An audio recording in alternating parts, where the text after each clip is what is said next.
Welcome to excellent learning students. हम तैयारी कर रहे हैं टारगेट रीट 2024 की। और इसी संदर्भ में आज हम पढ़ेंगे लेव वाइगोत्स्की की कॉग्निटिव डेवलपमेंट, या जिसे हम सोशियो कल्चरल थ्योरी भी कहते हैं। बहुत इंपॉर्टेंट थ्योरी है, चाहे प्री का एग्ज़ाम हो, चाहे मेन का एग्ज़ाम हो, चाहे फर्स्ट ग्रेड के एग्ज़ाम हो। टीचर्स की भर्ती में जो भी चाइल्ड साइकोलॉजी आती है उसमें लेव वाइगोत्स्की को तो ज़रूर ही पूछा जाता है। और शिक्षा मनोवैज्ञानिक जो है वो भी इस थ्योरी को काफ़ी इम्पोर्टेंस देते हैं। क्यों देते हैं इसको हम आज के इस थ्योरी को समझने से हमें पता चल जाएगा। इस थ्योरी में कुछ टर्म्स हैं, उन टर्म्स से रिलेटेड क्वेश्चंस पूछे जाते हैं। तो हम कोशिश करेंगे इस थ्योरी को समझने के साथ उन टर्म्स को भी क्लैरिफाई करें, जिससे कि उनसे रिलेटेड क्वेश्चन को भी हम इजीली सॉल्व कर पाएँ।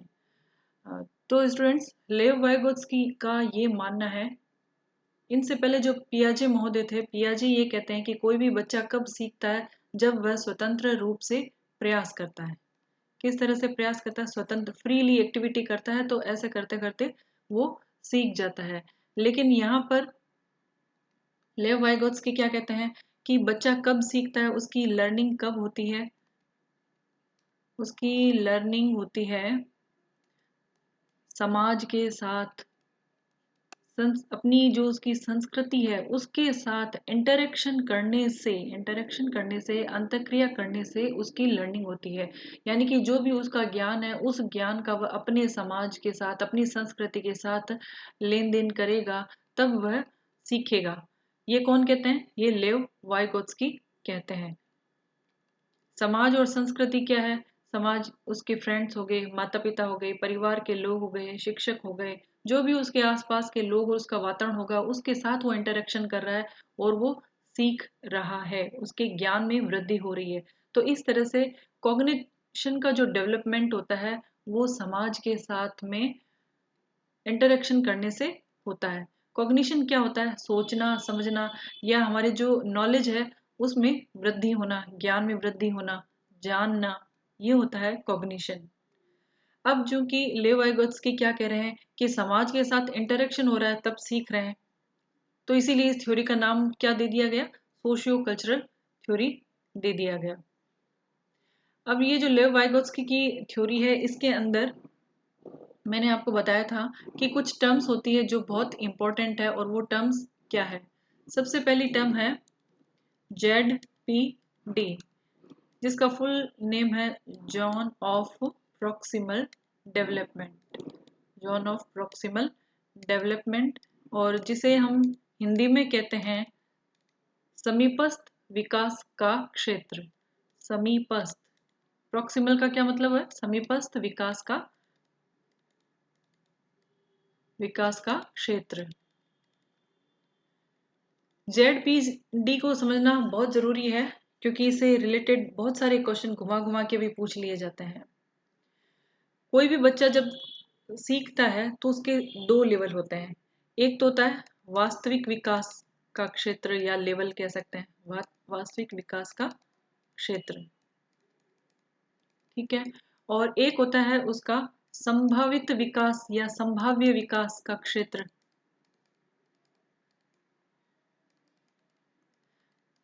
अब आप अपने आप को ही ले लीजिए, क्योंकि आप सीख रहे हैं, तो दो लेवल हो गए। कौन से लेवल हुए? एक तो वास्तविक विकास का क्षेत्र हुआ, यानी कि यह वह क्षेत्र है जहां पर आप अभी वर्तमान में हैं।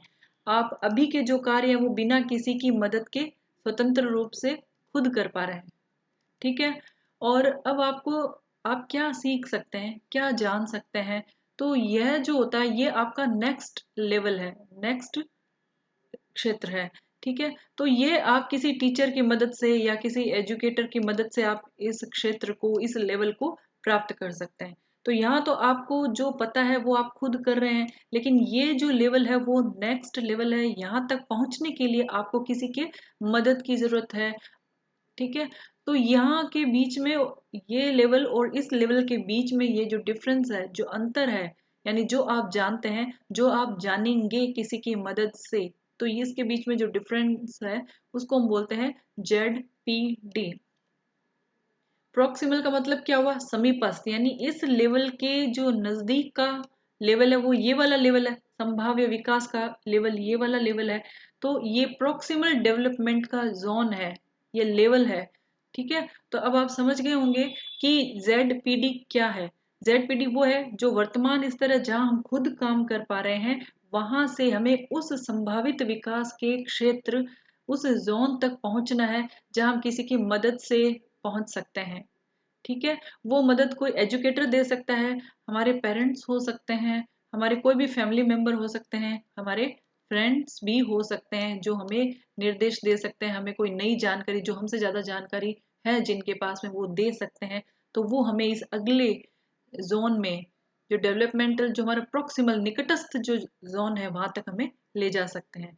तो यह जो डिफरेंस हो गया इन दोनों के बीच में, ये कहलाता है ZPD। ठीक है, और इसे हिंदी में कहते हैं समीपस्थ विकास का क्षेत्र।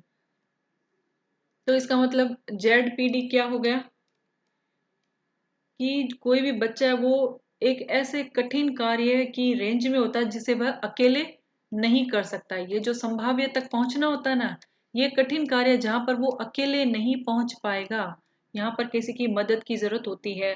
कोई स्किल्ड पीयर होता है जो पहले से जानता है, उस बच्चे से ज्यादा जानता है, मोर नॉलेजेबल होता है। ठीक है, तो इनकी मदद से वो इस लेवल को प्राप्त कर लेता है। इसको हम एक उदाहरण से और समझते हैं जिससे कि थोड़ा सा और क्लेरिफाई हो जाए। मान लेते हैं कि 5 वर्ष की 2 बच्चे हैं, एक का नाम है कविता और एक का नाम है सविता।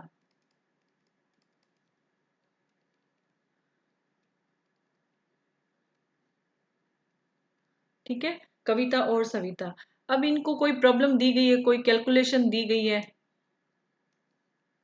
उसे सॉल्व करना है, लेकिन ये दोनों नहीं कर पा रही है। अब इनको मदद दी गई, कोई एजुकेटर है या टीचर है, उन्होंने कुछ थोड़े से हिंट दिए या थोड़ा सा कुछ रास्ता बताया कि इस तरीके से कर सकते हैं, निर्देश दिया है। तो कविता ने तो वो कर लिया, लेकिन सविता नहीं कर पाई। उम्र दोनों की बराबर है, दोनों को बराबर गाइडेंस मिली, लेकिन एक ने कर लिया, दूसरे ने नहीं किया। प्रॉब्लम भी दोनों की समान थी। तो क्या दोनों का जो कॉग्निशन का डेवलपमेंट है सेम है? कॉग्निशन का जो डेवलपमेंट है वो क्या सेम है? नहीं।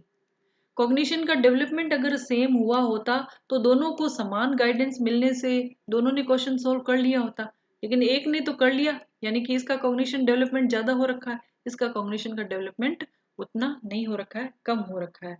तो थोड़ी सी मदद देने पर इसने अपना जो ZPD है वो प्राप्त कर लिया है। ठीक है, तो ये एक एग्जाम्पल हो गया, और I think ZPD completely clear हो गया होगा। और हम नेक्स्ट इंपॉर्टेंट टर्म की तरफ चलते हैं। बच्चों, आपने ये नाम तो सुना ही होगा, स्कैफोल्डिंग या मचान। हिंदी में जिसे मचान कहते हैं और इंग्लिश में जिसे हम कहते हैं स्कैफोल्डिंग। स्कैफोल्डिंग जिसका हिंदी में अर्थ होता है मचान, और उसके अलावा एक अर्थ होता है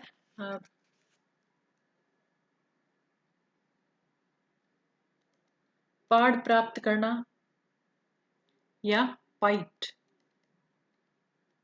तो इस तरह के ये शब्द आ जाएं तो कंफ्यूज नहीं होना है, इनका मतलब यही है इसके फोल्डिंग।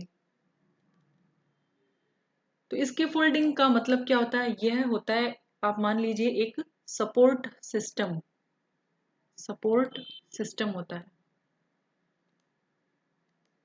सपोर्ट सिस्टम एक बच्चे के सीखने के लिए कौन हो सकता है? उसके पेरेंट्स हो सकते हैं, उसके टीचर्स हो सकते हैं, पीयर ग्रुप हो सकता है जो उससे ज़्यादा जानता हो, तभी तो नॉलेज देंगे। तो ये सपोर्ट सिस्टम जो होता है, किसी भी कार्य को करने के लिए, किसी भी टास्क को करने के लिए, या कोई भी प्रॉब्लम है बच्चे के सामने, उसको सॉल्व करने के लिए जो उससे मोर नॉलेजेबल ग्रुप्स हैं, लोग हैं, उनके द्वारा एक निर्देश दिया जाता है या गाइडलाइन दी जाती है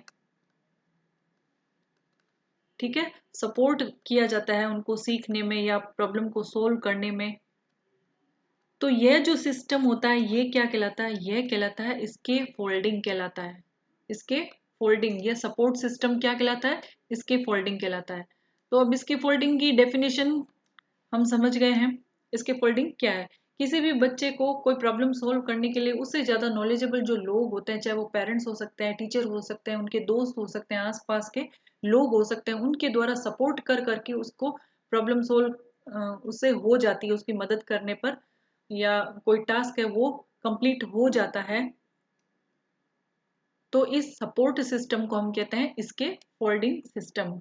अब जब बच्चा सीख लेता है, यानी कि वह खुद काम करना सीख जाता है, वह किसी भी टास्क को कंप्लीट करने में एबल हो जाता है, कोई भी टास्क है उसको कंप्लीट करने में एबल हो जाता है, तब यह जो इसके फोल्डिंग का जो सिस्टम है, जो सपोर्ट का सिस्टम है, उसको हटा लेना चाहिए। यानी ऐसा नहीं है कि इसको फोल्डिंग उसको दी जाए बार बार, जबकि अब वो खुद कार्य करने में सक्षम हो चुका है, तब उसको जरूरत नहीं होती है। हमें इसके फोल्डिंग या सपोर्ट किसी भी लर्नर को तभी देना होता है जब उसको वो टास्क कंप्लीट नहीं हो रहा है या वो प्रॉब्लम सॉल्व नहीं हो रही है, तब जाकर के उसकी थोड़ी सी मदद करनी होती है, जिससे कि उसे वह प्रॉब्लम सॉल्व करने के लिए एक रास्ता मिल जाए या एक नॉलेज मिल जाए। और जब वो एक काम कर लेता है या काम करना सीख जाता है, ठीक है, तब वो इसके फोल्डिंग जो है या सपोर्ट सिस्टम वो हटा लेना चाहिए, फिर आगे उसको नहीं बताना चाहिए, ताकि वो स्वतंत्र रूप से कार्य करके सीखने की कोशिश करें। तो ये दो टर्म्स हो गई।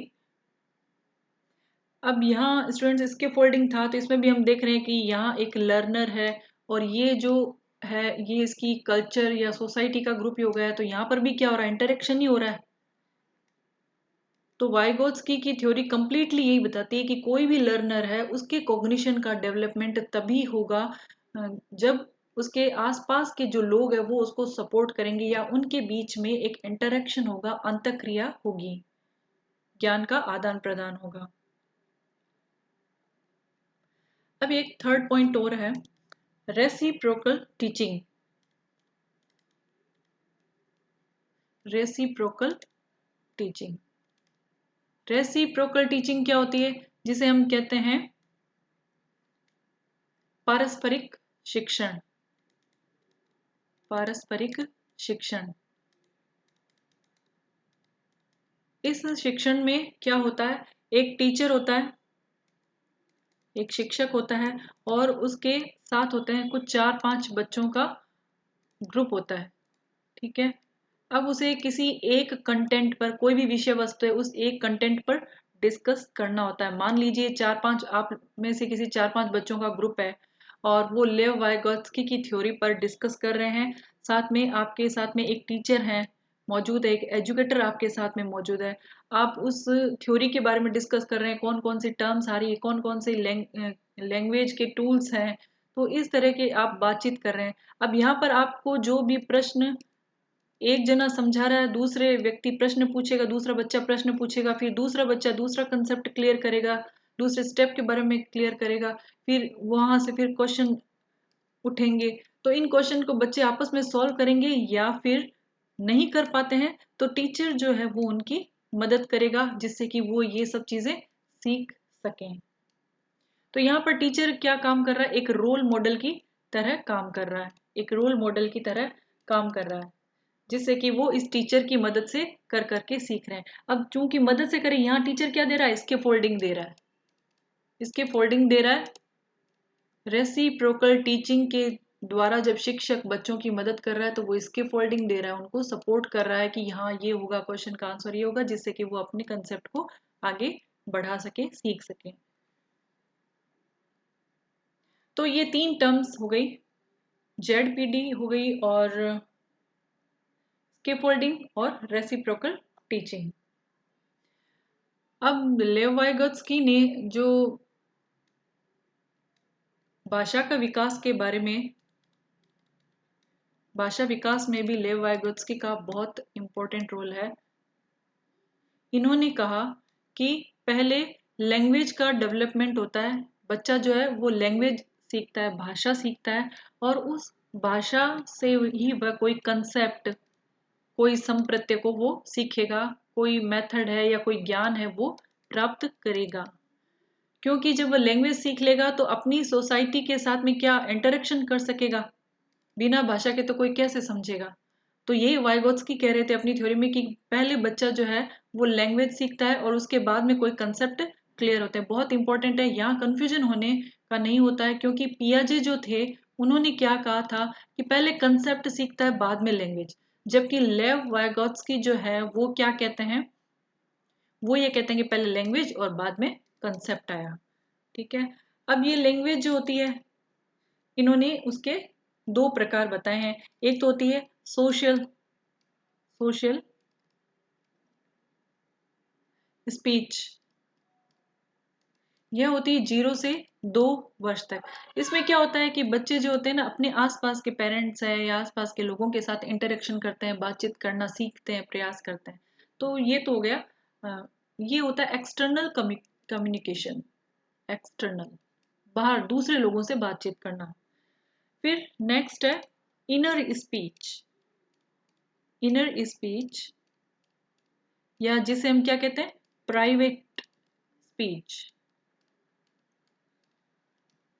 ज्ञान बढ़ाने में इनर स्पीच या प्राइवेट स्पीच का बहुत इंपॉर्टेंट रोल होता है। इनर स्पीच क्या होती है, आपने अपने घर में भी अगर छोटे बच्चे हैं तो देखा होगा कि वो अपने से खुद से ही बातचीत करते रहता है, तो उसे हम क्या कहते हैं, इनर स्पीच या प्राइवेट स्पीच कहते हैं। प्राइवेट का मतलब क्या है, निजी, खुद से बातें करना, खुद से बातें करना, प्रॉब्लम सॉल्व, कोई प्रॉब्लम है उनके सामने अपने आप से ही वो बात करके सॉल्व करने का प्रयास करते हैं। जैसे कि कोई छोटी सी कैलकुलेशन करनी है तो बच्चा खुद से ही बोलेगा हाँ इसमें जोड़ना है उसमें घटाना है तब ये आंसर आ जाएगा, अपने आप से ही बातें हो रही है उसकी। तो ये बातें क्या हो गई, ये इनर स्पीच होगी, प्राइवेट स्पीच होगी। और जो प्राइवेट स्पीच जो होती है ये प्रॉब्लम सॉल्विंग होती है, किसी प्रॉब्लम को सॉल्व करने के लिए की जाती है।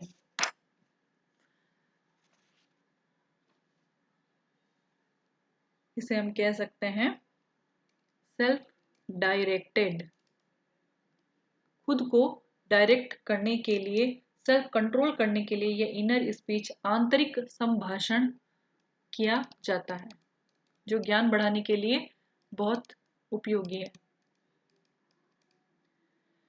तो जिन बच्चों के अंदर प्राइवेट स्पीच करने की या इनर स्पीच करने की जो गुण पाया जाता है, ये उन बच्चों से ज़्यादा इंटेलिजेंट होते हैं जो बच्चे ऐसा नहीं कर पाते हैं या जो सिर्फ सोशल स्पीच करते हैं। तो हमें अपना नॉलेज यदि बढ़ाना है, कोई प्रॉब्लम अगर सॉल्व करनी है तो प्राइवेट स्पीच तो करनी ही चाहिए। तो टीचर को क्या चाहिए कि इसको एनहेंस करने की कोशिश करनी चाहिए। अगर कोई बच्चा प्राइवेट स्पीच करके प्रॉब्लम सॉल्व कर रहा है तो ऐसे गुण को एनकरेज करना चाहिए, प्रोत्साहन देना चाहिए उसको। क्योंकि मनोवैज्ञानिक ये मानते हैं कि जो बच्चों का डेवलपमेंट होता है उसमें ये प्राइवेट स्पीच जो है ये एक पॉजिटिव रोल प्ले करती है, वेरी इंपॉर्टेंट। ठीक है स्टूडेंट्स, तो यह तो थी स्पीच। वाइगोत्स्की कहते हैं कि पहले लैंग्वेज आई और लैंग्वेज से बच्चा जो है कंसेप्ट सीखता है। ठीक है।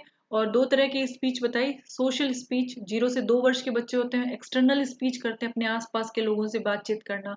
सेकंड होता है इनर स्पीच, कौन सी उम्र के बच्चे करते हैं, ये करते हैं 2 से 6 वर्ष तक के बच्चे प्राइवेट स्पीच करना सीख जाते हैं। इससे ये प्रॉब्लम सॉल्विंग स्पीच होती है और एक टीचर को इस स्पीच को करने के लिए बच्चे को एनकरेज करना चाहिए। सेल्फ डायरेक्टेड, सेल्फ कंट्रोल होती है। तो ये टर्म्स हमने पढ़ी, लेव वाइगोत्स्की की, जेड-पीडी हमने पढ़ा, स्कैफोल्डिंग पढ़ा और रेसिप्रोकल टीचिंग पढ़ी और ये लैंग्वेज के टर्म।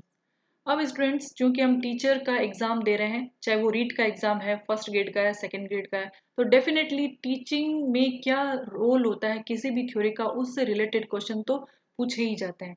अब हमने लेव वाइगोत्स्की की थ्योरी को समझ लिया है कि वाइगोत्स्की ये कहते हैं कि कोई भी बच्चा सीख रहा है, उसका संज्ञान का विकास हो रहा है, तो इसका मतलब है कि वह अपने सोसाइटी या कल्चर के साथ में क्या कर रहा है, एक इंटरेक्शन कर रहा है और अपने नॉलेज को एनहेंस कर रहा है, बढ़ा रहा है। अब टीचिंग में इसका क्या इंपॉर्टेंट रोल है, किस प्रकार से बच्चों में यह बढ़ाना चाहिए, टीचर का क्या रोल हो सकता है।